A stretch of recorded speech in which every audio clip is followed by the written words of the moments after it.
Hello, what's up mga idol? For today's video, dito na naman sa harap yung si Kylie para mag-share rin naman at mag-inspire ng tao.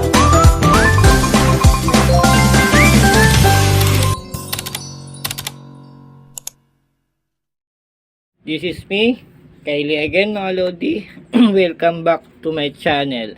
So ayan mga Lodi, pagpasensya nyo ng Lodi na medyo natagalan tayo sa pag-upload nitong videos natin mga Lodi. So kung natatandaan yung mga Lodi, nag-upload tayo about dito kay Gcash. So ito na mga Lodi yung part 2 niya. Huwag din na po pansin ito mukha ko mga Lodi, natural po na pangit talaga. Kung ito nairita. Diba?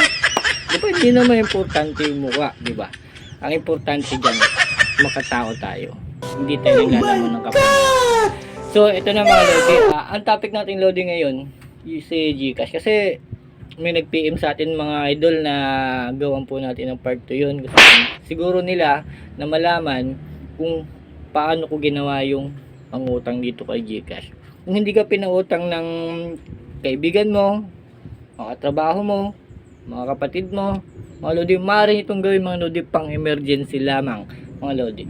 So kung gusto mo ng ganitong topic mga Lodi, maaaring mag-comment sa baba at nang mabigyan natin ulit ng pangatlong part 3. So ayan na mga Lodi, alam ko naman na excited na kayo na malaman kung paano ko ginawa yung pag-utang.